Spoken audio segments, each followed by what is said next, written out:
Benvenuto in Esercita l'italiano con le storie. Sei pronto a esercitarti con l'italiano e diventare più fluente? Iniziamo. C'era una volta due principi che partirono per il mondo in cerca della loro fortuna.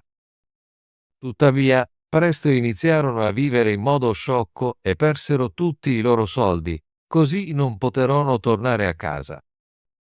Il loro fratello minore, un piccolo e insignificante nano, uscì per cercarli. Quando trovò i suoi fratelli, essi risero di lui perché pensavano fosse troppo giovane e semplice per viaggiare, mentre loro, più grandi e saggi, non riuscivano a cavarsela da soli. Tuttavia, decisero tutti di continuare il viaggio insieme.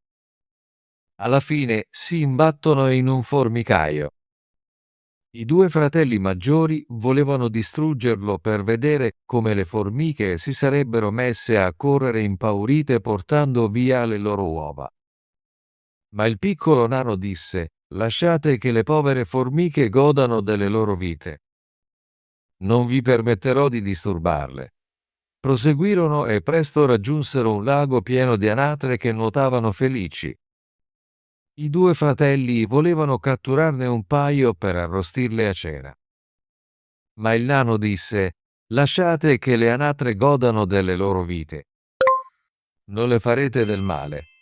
Poi trovarono un alveare in un albero cavo con il miele che colava lungo il tronco. I fratelli maggiori pensarono di accendere un fuoco sotto l'albero per uccidere le api e prendere il miele. Ma il nano li fermò e disse: «Lasciate che le adorabili api godano delle loro vite. Non posso permettervi di bruciarle». Infine, i tre fratelli arrivarono a un castello. Mentre passavano accanto alle stalle, notarono bellissimi cavalli di marmo, ma non c'era nessuno in giro. Esplorarono il castello fino a trovare una porta con 3 serrature. Nel centro della porta c'era un piccolo passaggio attraverso il quale potevano vedere nella stanza successiva.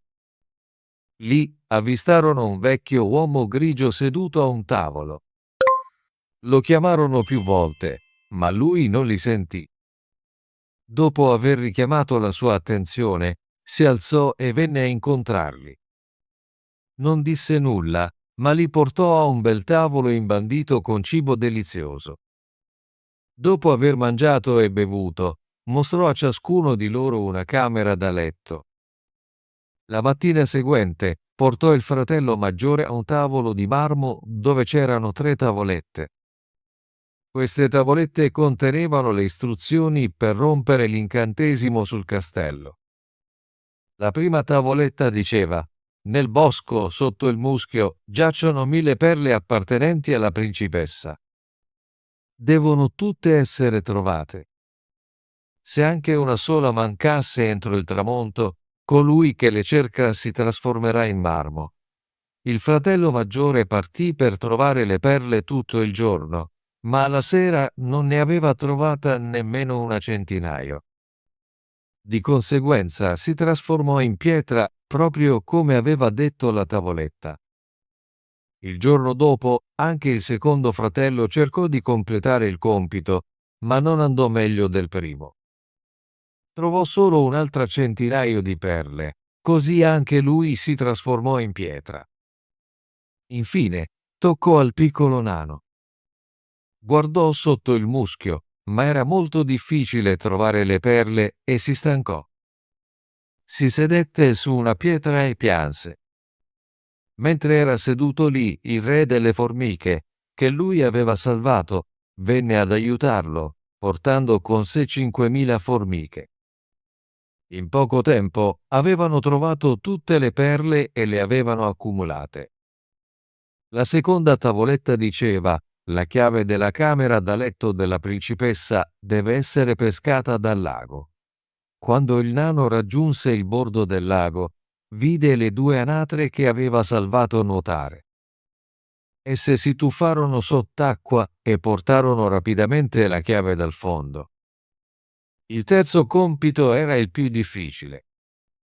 doveva scegliere la più giovane e migliore delle 3 figlie del re. Tutte e 3 erano belle e sembravano uguali. Gli fu detto che la maggiore aveva mangiato dello zucchero, la media aveva mangiato sciroppo dolce e la più giovane aveva mangiato un cucchiaio di miele. Così doveva scoprire quale avesse mangiato il miele. Allora la regina delle api, che il piccolo nano aveva salvato dal fuoco, venne ad aiutarlo. Si posò sulle labbra di ciascuna principessa e alla fine si sedette sulle labbra di colei che aveva mangiato il miele. Questo aiutò il nano a identificare la principessa più giovane. Con ciò l'incantesimo fu spezzato e tutti coloro che si erano trasformati in pietra si risvegliarono e tornarono nella loro forma normale. Il nano sposò la principessa più giovane e divenne re dopo la morte di suo padre, mentre i suoi 2 fratelli sposarono le altre 2 sorelle. Ottimo lavoro! Vuoi esercitarti con l'italiano e diventare più fluente? Iscriviti e attiva la campanella delle notifiche e per non perdere nessuna delle nostre storie gratuite in italiano. Ci vediamo nel prossimo video.